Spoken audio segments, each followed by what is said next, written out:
En el principio ya existía el verbo, y el verbo estaba con Dios, y el verbo era Dios. Él estaba con Dios en el principio. Por medio de Él, todas las cosas fueron creadas. Sin Él, nada de lo creado llegó a existir. Estamos aquí hoy para alabar a Jesús. No un Jesús que era una creación de Dios. No un Jesús que era elegido, solo un elegido. Un Dios que es Dios. Jesús es Dios. Y estamos aquí esta mañana para alabarlo, para darle las gracias por nuestras vidas. Y si tú eres un creyente, para darle gracias por tu salvación y por mi salvación. Oramos juntos. Gracias, Señor Jesús. Gracias que tú eres el creador de todo. Tú eres Dios. Sin ti no hay nada en este mundo. Gracias, Jesús, nuestro creador. Gracias por la salvación que nos ofrece, por la relación que podamos tener contigo y con el Dios Padre. Gracias, Señor, en tu nombre. Amén. Buenos días. Pues nos ponemos de pie para alabar al Señor. Dice 2 Corintios del 3 al 17. Ahora bien, el Señor es el Espíritu, y donde está el Espíritu del Señor, allí hay libertad. Entonces sabemos que el Espíritu está aquí con nosotros, entonces vamos a alabar, porque aquí hay libertad.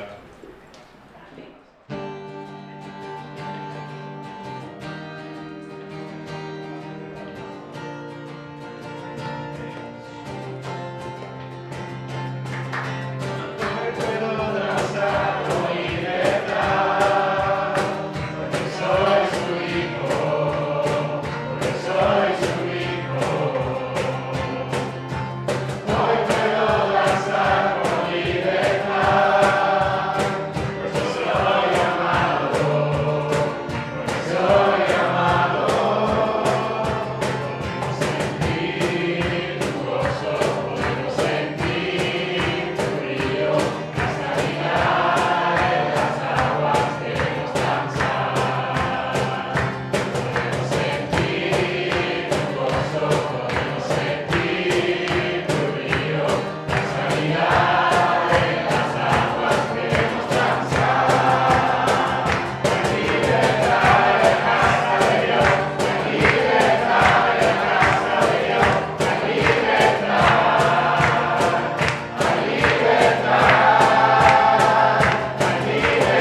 elegido las canciones, estaba pensando en el amor de Dios y entonces he elegido algunas canciones que tienen que ver con el amor de Dios. Y estaba pensando, es una maravilla, el amor de Dios es un misterio para nosotros. Entendemos mucho del amor de Dios que nos ha revelado en su palabra, pero hay mucho que no entendemos, ¿no? Y porque por un parte, ¿no? Dios nos ama en nuestra condición más mala, que dice Pablo en Efesios 2, dice, pero Dios, que es rico en misericordia, por su gran amor por nosotros, nos dio vida con Cristo, aun cuando estábamos muertos en pecados. Por gracia habéis sido salvados.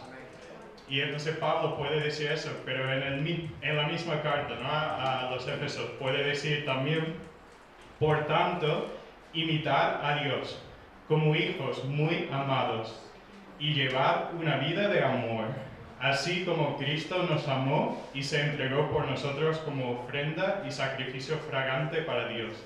Entonces el amor de Dios es para nosotros en cualquier estado, ¿no? Pero también nos cambia, que Dios nos ama tanto que no nos deja como estamos, ¿no? Él nos cambia, nos transforma nuestros corazones y entonces es una maravilla, ¿no? Entonces en esta mañana sé que venimos a la iglesia con muchas preocupaciones, con mucho pensamiento, ¿no? Y a veces nos impiden alabar realmente con el corazón, porque no simplemente alabamos con la palabra, pero también con el corazón. Entonces vamos a cantar esta canción y la primera vez que la cantemos, si bueno, necesitas un tiempo con el Señor para orar, para entregarte cualquier cosa, para confesar cualquier pecado, ¿no? Para poder alabar con el corazón, ahora puedes hacerlo.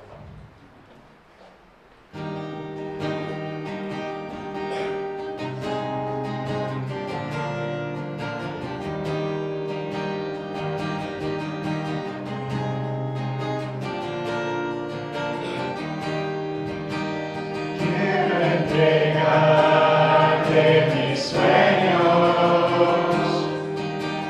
tu voluntad haz en ellos, mi corazón te lo entrego, enamórame de ti.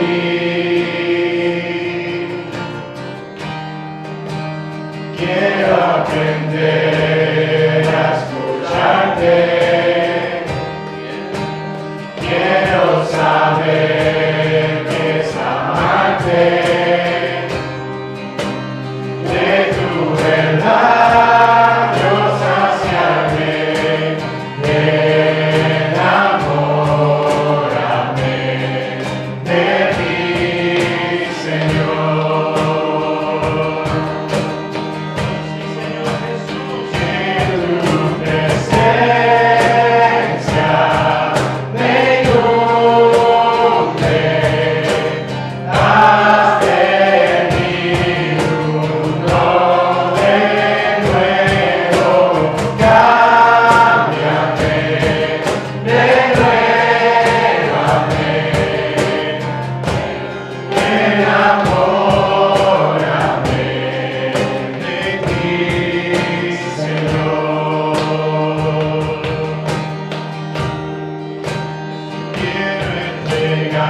hemos llegado por su fidelidad.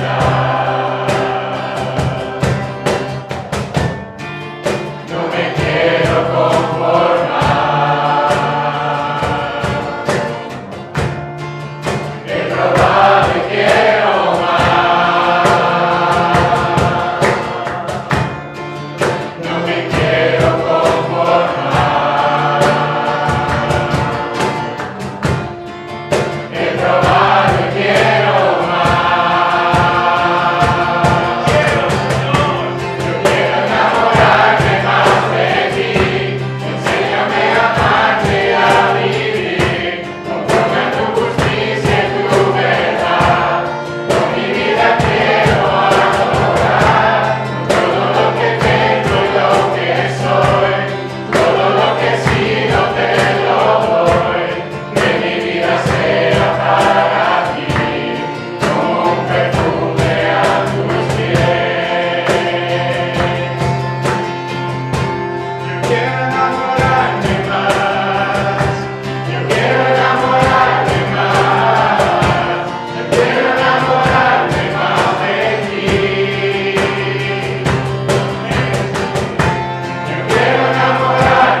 darte gracias por la cruz, que tú entregaste tu vida en la cruz, que por la sangre que fue derramada en la cruz tenemos perdón, tenemos vida eterna, que nuestros pecados son lavados como la nieve, Dios, y en todo esto, Dios, solo podemos adorarte porque no hemos hecho nada, Dios, para que nos salve, para que nos ame, Dios, pero tú nos amas y nos salvas porque tú eres amor, Dios.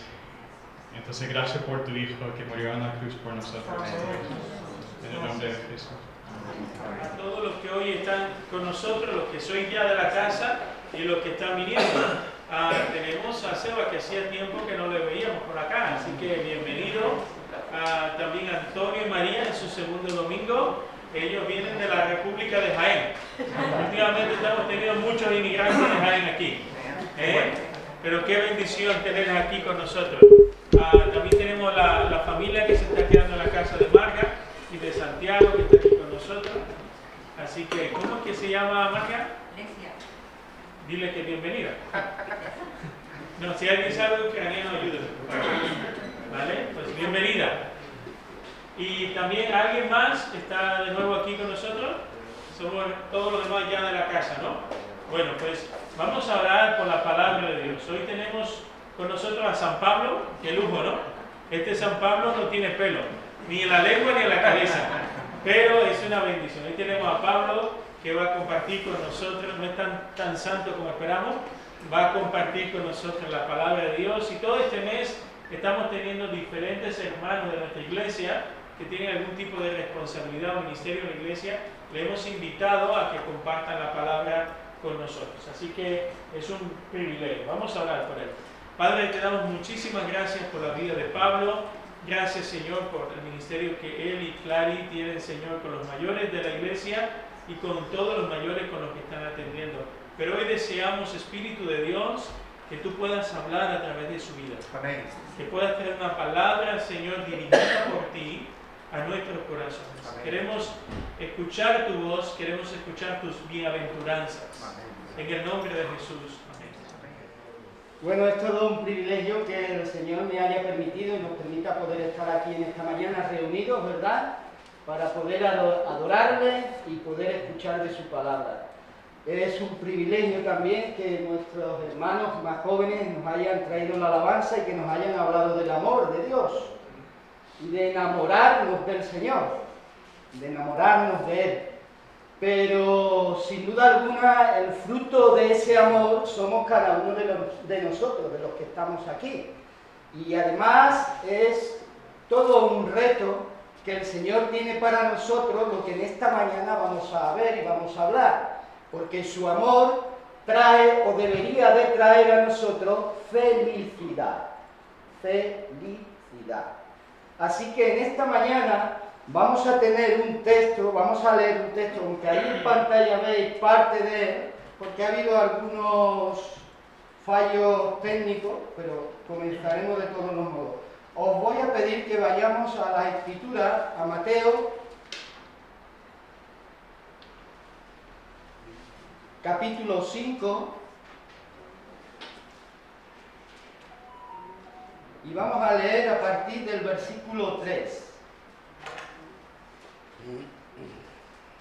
Dice así la palabra: bienaventurados los pobres en espíritu, porque de ellos es el reino de los cielos. Bienaventurados los que lloran, porque de ellos recibirán consolación. Bienaventurados los mansos, porque ellos recibirán la tierra por heredad. Bienaventurados los que tienen hambre y sed de justicia, porque ellos serán saciados. Bienaventurados los misericordiosos, porque ellos alcanzarán misericordia. Bienaventurados los limpios de corazón, porque ellos verán a Dios. Bienaventurados los pacificadores, porque ellos serán llamados hijos de Dios. Bienaventurados los que padecen persecución por causa de la justicia, porque de ellos es el reino de los cielos. Bienaventurados sois cuando por mi causa os vituperen y os persigan y digan toda clase de mal contra vosotros mintiendo. Gozaos y alegraos, porque vuestro galardón es grande en los cielos, porque así persiguieron a los profetas que fueron antes que vosotros. Sí. Sería bueno comenzar diciendo algunas cosas, ¿no? Para centrarnos en el momento, en el entorno, la persona que escribió estas cosas, quién dijo estas palabras, a quién se les dijo, ¿verdad? Tengamos en cuenta que Dios permaneció en silencio durante 400 años, desde el último profeta hasta Juan el Bautista. Y es en este comienzo del Evangelio de San Mateo, que fue inspirado igualmente por Dios, igual que todas las Escrituras, y fue Mateo además el discípulo, el apóstol, que escribió estas cosas. Él era un hombre judío, hebreo, él era recaudador de impuestos publicano y por lo tanto fue una persona que fue odiada por su gente. Pero un día el maestro Jesús pasó por su oficina, allí por su despacho, y le dijo: Mateo, levántate, vete. Este hombre se levantó, lo dejó todo y siguió a Jesús, ¿verdad? Para después convertirse en lo que llegó a ser, un apóstol, un discípulo de Jesús. Así que su testimonio es un testimonio fiel que debemos de creer y debemos de seguir, porque es un testimonio de primera mano. Él vio y vivió todas las cosas que en su evangelio transcribió. De manera que fue su experiencia, fue su vivencia lo que él nos transmite en su evangelio. Y además fue su experiencia con el Señor lo que le cambió y transformó en lo que llegó a ser apóstol de Jesús, ¿verdad? Si leemos en el Evangelio de Mateo, nos damos cuenta que es un evangelio que está dirigido al pueblo de Israel. Está dirigido al pueblo de Israel. Y además es un evangelio que nos habla acerca del reino. Fue él, Mateo, quien introduce en las Escrituras la frase el reino de Dios o el reino de los cielos. Ambas cosas significan lo mismo, no hay diferencia de una cosa a otra. Ambas cosas son exactamente igual. Y se repite en muchos versículos, en muchos textos, en muchos capítulos del Evangelio de Mateo. Y se refieren a la misma situación. Y hacen referencia a esas profecías que hablaban acerca de la llegada del Mesías, que instauraría y pondría o traería el reino de Dios aquí a la tierra. Claro, es verdad de que ellos pensaron, los judíos, pensaron que cuando Jesús viniera, iba a instaurar el reino de Dios aquí en la tierra sobre la marcha, en algún lugar. No sabían a dónde, pero pensaban eso. Y no se acordaban de que cuando viniera el Salvador, el Mesías, la primera vez, no iba a venir para reinar, sino que iba a venir para redimir, para librar al pueblo de los pecados. Sí que es verdad que cuando venga por segunda vez, que vendrá, entonces sí será cuando instaurará y pondrá el reino de Dios aquí en la tierra, como nos enseña Apocalipsis. De manera que nosotros nos vamos a centrar en este pasaje que estamos diciendo de Mateo, donde Jesús señala cuál debe ser el carácter de los ciudadanos del reino, entre tanto que Él viene. Y vamos a tener algunas consideraciones en esta mañana. Estas palabras que se encuentran y que hemos leído están enmarcadas dentro de lo que es el Sermón del Monte o el Sermón de la Montaña, que fue el discurso más largo y completo que se registra en la Escritura dicho por Jesús.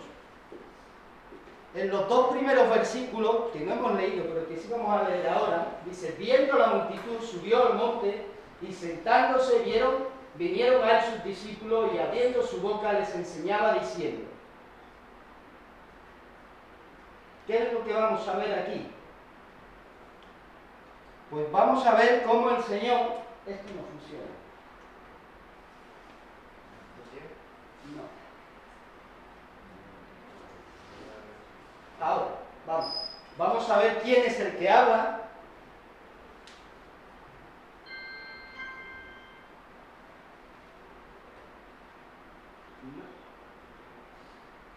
Lo eliminamos. Está hablando de problema. Vamos a ver quién es el que habla, vamos a ver a quién le habla, vamos a ver lo que habla y vamos a ver la solemnidad de las palabras y la autoridad de quien habla, ¿de acuerdo? De manera que eso es lo que vamos a ver en esta mañana. En estos dos versículos vamos a ver esas cosas. Y aquí cabría hacernos una pregunta. ¿Cómo se entraba a formar parte del reino de Dios? ¿O cómo se entra a formar parte del reino de Dios? Y las Escrituras nos enseñan que se entra a formar parte del reino de Dios a través del nuevo nacimiento, como enseña el Evangelio de San Juan. Y eso lo vemos cuando vamos allí al capítulo 3 del Evangelio de San Juan, donde Jesús Nicodemo tiene un encuentro con Jesús, y en ese encuentro Jesús le dice a Nicodemo, lo mismo que nos podía haber dicho a cada uno de nosotros. Le respondió Jesús y le dijo, te aseguro que el que no nace de nuevo no puede ver el reino de Dios. Y si no puede ver el reino de Dios, tampoco puede entrar en el reino de Dios, como dice después en el versículo 5.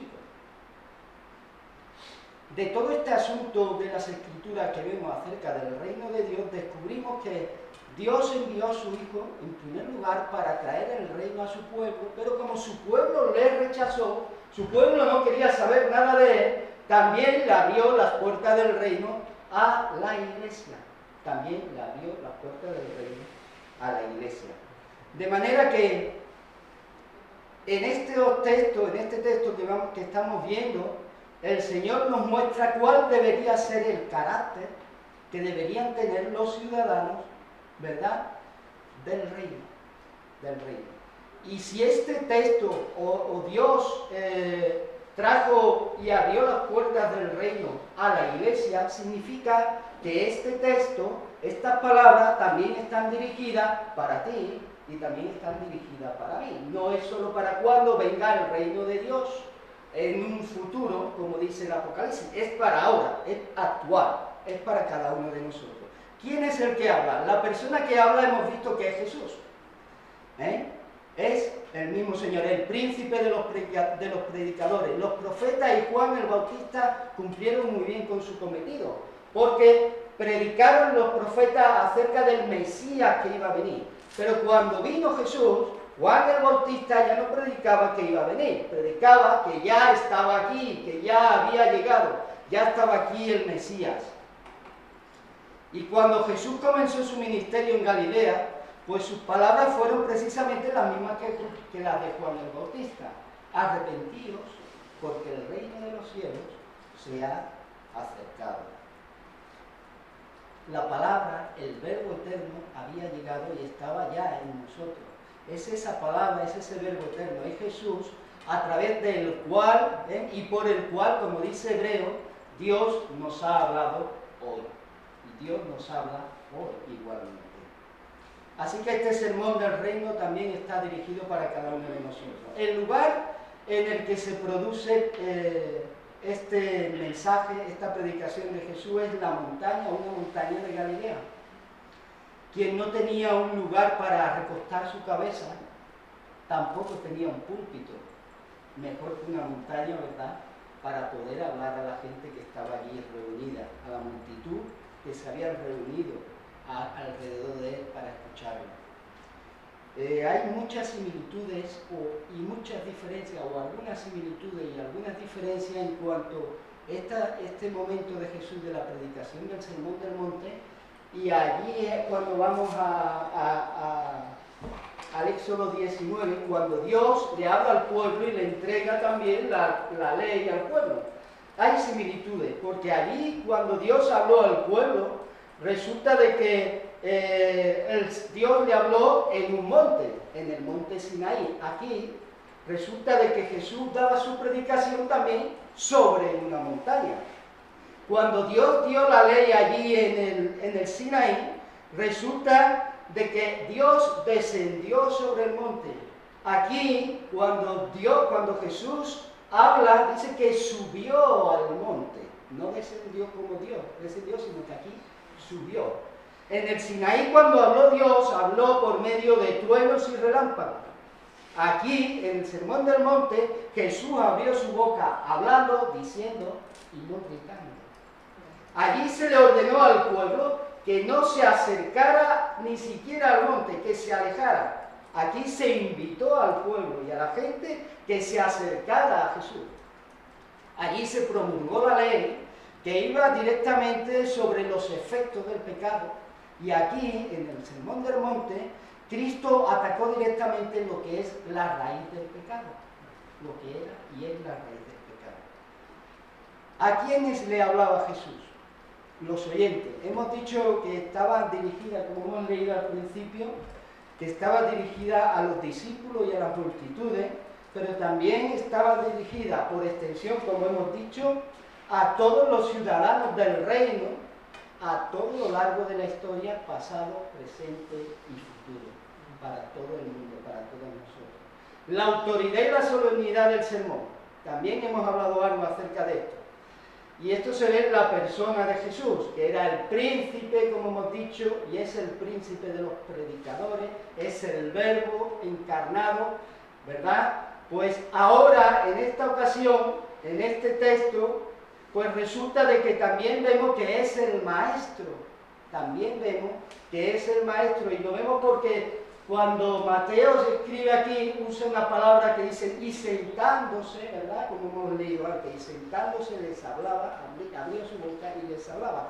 Porque cuando un maestro se sentaba en aquel entonces, en aquel tiempo, los alumnos, los discípulos, entendían y reconocían que él era importante, la persona que estaba allí, era importante el mensaje que iba a dar, ¿verdad? Y tenían que prestar muy atención, porque él era y es el maestro divino, y les enseñaba precisamente todas las cosas que debían evitar hacer y todas las cosas sobre las que debían de abundar para hacer, ¿eh? Las cosas que no debían que hacer y las cosas que sí tenían que hacer. Hubo un escritor antiguo que acerca de todo lo que habló Jesús dijo lo siguiente: Cristo enseñó muchísimo, mucho, cuando fue llevado como un cordero al matadero, y ¿sabéis lo que pasó? Que no abrió su boca. Habló muchísimo, ahí, tanto o más que cuando él estuvo predicando, ¿verdad? Habló muchísimo, con ese gesto, con esa actitud. El versículo 3 comienza con su predicación con la palabra que expresa el deseo de Dios y el deseo de Jesús de que sus hijos, sus amigos, sean felices, sean dichosos, sean gozosos, sean bienaventurados. Y no solo en un futuro, sino desde el mismo momento que creen y que nacen de nuevo. Para eso Cristo además vino al mundo. Vino para traer la salvación, vino para traer la vida eterna, y vino para traer la eterna felicidad. La eterna felicidad. Si observamos el Antiguo Testamento, terminó el Antiguo Testamento en el libro de Malaquías, y la última palabra del libro de Malaquías precisamente fue la palabra maldición. Si vais a Malaquías, la última palabra es una palabra que dice maldición. Malaquías capítulo 4, ¿verdad? Versículo 6. Pero este gran discurso de Jesús comienza con bendiciones. El Nuevo Testamento comienza con bendiciones. Y a cada una de esas bendiciones, cada una de esas bendiciones contienen una doble intención, que vamos a ir desgranando, Dios mediante, ¿verdad? Al mostrar quiénes son los afortunados de esas bendiciones y en qué consiste esa felicidad que Dios les promete. De modo que estas enseñanzas tienen un propósito, hacernos felices, pero a la vez van destinadas a rectificar. ¿Y qué tenían que rectificar? Pues tenían que rectificar los ruinosos errores del hombre, de un hombre que tiene la mente perdida, una mente ciega, carnal, mundana, ¿verdad? A eso iban destinadas estas bienaventuranzas, estas enseñanzas, a rectificar. La felicidad es algo que todos queremos. Todo el mundo quiere la felicidad, ¿verdad? Pero el mundo, y también muchos creyentes, muchos de nosotros, pues tenemos un falso concepto de la felicidad. Y erramos, y hierran, ¿verdad? Cuando piensan que felices son los ricos, aquellos que tienen mucho dinero. Los que gozan de placeres, honores y poder en este mundo. Los que pasan los días de juerga en juerga. Los años pues gozando de disfrutes y deleites corporales. Aquellos que comen y beben los más ricos manjares, ¿verdad? Aquellos que aparentemente se ven libres de sufrimiento, disgustos y problemas, y además aquellos que siempre se salen con la suya. Ese es el concepto que el mundo tiene de la felicidad. Sin embargo, ahora Cristo aquí nos trae una visión totalmente diferente de esa felicidad. Es decir, los hijos de Dios, los creyentes, debemos de tomar nota de esta enseñanza, porque de esta enseñanza que Cristo trae, de esta nueva visión de la felicidad que Jesús nos trajo, debemos de aprender y debemos de tratar de vivir conforme ellas nos dicen. También estaba destinada a animar. Estas bienaventuranzas están destinadas a animar. ¿A quiénes? Pues a los débiles y a los pobres que han aceptado a Jesús. Pues dicen las Escrituras que incluso el más pequeño en el reino de los cielos será y es verdaderamente feliz, con honores y privilegios, si de verdad su corazón está en sintonía con el Señor y su corazón es recto delante de Dios. Pero también estaba destinada a invitar a las personas, pues, a conocer a Cristo, a aquellos que no lo conocen, para que se acerquen y busquen y tengan el deseo de que sus vidas sean cambiadas y sean transformadas. Y también estaban destinadas estas enseñanzas a fijar los requisitos, el compromiso entre Dios y el hombre. Es decir, el objetivo divino es hacernos saber a cada uno de nosotros qué es lo que Dios espera de nosotros, pero a la vez también es hacernos saber a nosotros lo que nosotros podemos esperar de parte de Dios. Así que vamos a prepararnos para entrar en todo un mundo de verdadera felicidad, este que Jesús nos describe en este texto, donde se nos muestran 8 caracteres de gente verdaderamente feliz, de los que hoy solo vamos a ver 2, no os quiero asustar. Y en otra oportunidad, Dios mediante, veremos lo siguiente. Además también se nos muestra cuáles son los principales favores de la gracia de parte de Dios para el creyente, y en todas estas enseñanzas se nos presenta una bendición presente, es decir, ya son felices, o deberían ser felices, o deberíamos ser felices los creyentes. Y además también se nos presenta o se nos promete una bendición futura. El versículo 3 comienza diciendo: bienaventurados los pobres en espíritu, porque de ellos es el reino de los cielos. La enseñanza que Dios da aquí va dirigida a aquel que es pobre en espíritu. ¿Y qué es esto? Ser pobre en espíritu. ¿Quién es pobre en espíritu? Esto equivale pues a aquel que aun teniéndolo todo, porque puede ser que alguien lo pueda tener todo, pero aun teniéndolo todo, se siente que no tiene nada absolutamente. Es como la actitud o la situación de Lázaro y el rico. Aquel rico que se sentaba a la mesa y aquel pobre que se sentaba a los pies de la mesa para comer de las migajas que caían, ¿verdad? Pues es esa actitud la que Dios quiere, y es esa actitud la que el Señor nos revela aquí, que es ser pobre en espíritu, pobre de solemnidad, aquel que se siente que no tiene nada y que solo confía y depende de Dios. Dice el Salmo 34 que este pobre clamó y le oyó Jehová y lo libró de todas sus angustias. Eso es ser pobre en espíritu.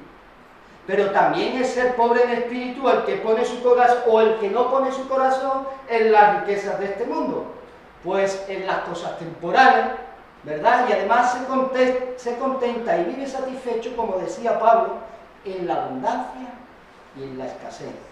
Además es aquel que, aun teniendo riquezas de este mundo, pues está dispuesto a bendecir a Dios con esa riqueza, con eso que tiene, usándola y compartiéndola para la gloria de Dios. También es pobre en espíritu aquel que tiene un concepto correcto de sí mismo, o a lo mejor incluso un concepto bajo de sí mismo, como también Pablo dice que se tenía por menos que el menor de los apóstoles y el primero de los pecadores.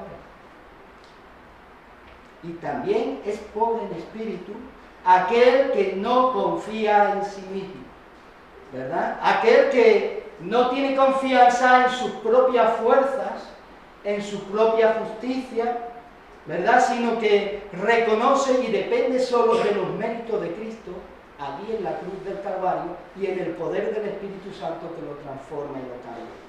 Y no es pobreza de espíritu aquel que codicia y envidia.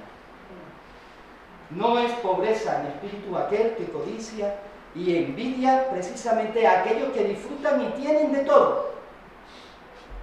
Tampoco es pobreza de espíritu esa falsa humildad que muchas veces podemos tener, o que alguien tiene o puede tener, ¿verdad? Que dice que no tiene dones o no tiene capacidades, pues para servir a Dios y para edificar a la iglesia. No, tampoco es eso, pobreza en espíritu. Todas esas dos últimas virtudes, o esas dos cosas que acabamos de decir, o actitudes, mejor dicho, revelan que eso es precisamente todo lo contrario. Es ingratitud, es mentira, es pereza y por lo tanto es pecado. Y por lo tanto es pecado. Las bendiciones que se le ofrece o que tiene aquel que es pobre en espíritu. La pobreza en espíritu es la primera de las bendiciones que estamos viendo, o de las virtudes que estamos viendo, porque según dicen los entendidos, Cristo quería poner el fundamento a todas las demás virtudes y quería ponerlo sobre esta primera virtud que estamos hablando, la pobreza en espíritu. Como dijo alguien, cuanto mayor es el edificio que se quiere construir, más profundo debe ser echado el fundamento, debe ser echado los cimientos. Y Cristo quería con esta primera virtud echar los fundamentos para el resto de virtudes que nos va a decir.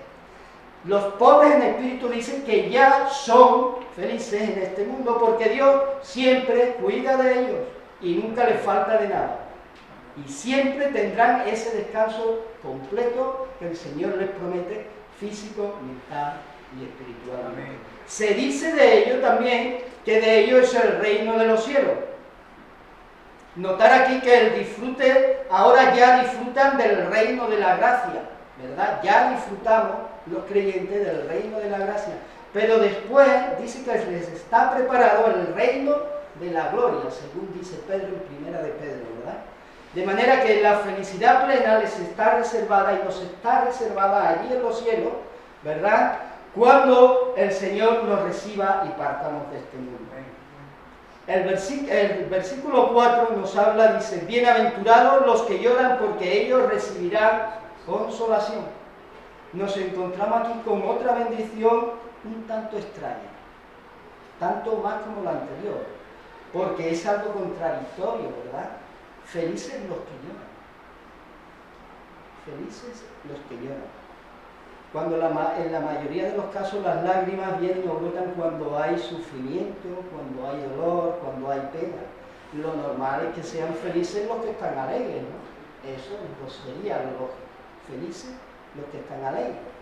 Pues bien, es verdad que algunas veces podemos llorar de alegría, pero son pocas, las que lloramos de alegría, son pocas. Ahora bien, los que estudian las Escrituras en cierto modo dicen que más bien este texto quería decir no quería decir los que lloran, sino los que están afligidos, ¿no? De manera que el texto hubiese quedado bienaventurados los afligidos, ¿verdad? Porque ellos recibirán consolación.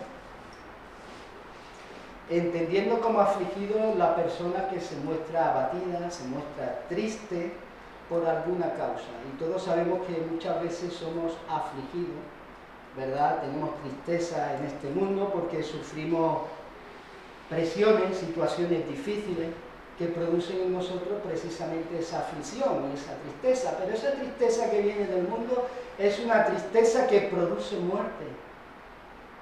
Como dice Pablo allí en su Evangelio, ¿verdad? O no, Pablo allí en 2 de Corintios, perdón. La tristeza del mundo produce muerte. La tristeza del mundo produce muerte. Pero también hay una tristeza, una aflicción santa, que viene de parte de Dios. Y esa es la que produce en nosotros esa felicidad de la que estamos hablando en esta mañana. esa promesa de ser felices. Es esa tristeza santa que produce arrepentimiento para salvación, como Pablo también dice en 2 de Corintios, la tristeza que según Dios produce arrepentimiento para salvación, de manera que hay una aflicción santa de parte de Dios. Y es santa porque además también se lamenta de los pecados propios de uno mismo y de los pecados ajenos. Y lo hace porque ama a Dios y ama al prójimo. Y además es una tristeza o una aflicción santa porque se duele además de las aflicciones de los otros, tanto de los que lloran con los que lloran, como de los que lloran por los que perecen, por los que parten de este mundo sin esperanza. Como esa aflicción santa y esa tristeza santa, ese lloro santo de Jesús cuando estaba entrando a la ciudad de Jerusalén, porque lloraba por las personas que estaban allí, que no le habían recibido y que no le habían conocido y le habían rechazado. De manera que todos los afligidos santamente son bendecidos de parte de Dios, según vemos en este texto. Son felices, como enseña, porque hacen que el corazón permanezca precisamente en el genuino gozo, que es el fruto del Espíritu Santo. Y hacen que se sientan satisfechos reconociendo precisamente que esa felicidad o que esa tristeza, esa aflicción viene de parte de Dios y que nada ni nadie, ni ninguna circunstancia externa los va o les va a arrebatar la felicidad que el Señor les ha prometido. Además, son santos, estos santos afligidos tienen esta bendición y esta promesa de que recibirán consolación también allí en los cielos, no solamente aquí en la tierra, sino que cuando lleguen al cielo dice que les está guardada la consolación divina directa del Padre. Cuando el Padre allí dice, enjugará toda lágrima de los ojos de ellos. El cielo será entonces verdaderamente cielo. Será verdaderamente cielo para todos los que han sido y a todos los que hayamos sido santamente afligidos, como enseña el Señor aquí en su palabra. De manera que nos vamos a quedar aquí, no voy a continuar, y nos vamos a quedar aquí. Quiera Dios añadir a su palabra sus más ricas bendiciones y nos ayude, nos anime a que nos creamos que ya somos verdaderamente bienaventurados, ya somos verdaderamente felices, ya somos verdaderamente gozosos, ya somos verdaderamente dichosos. De manera que el Señor nos ayude.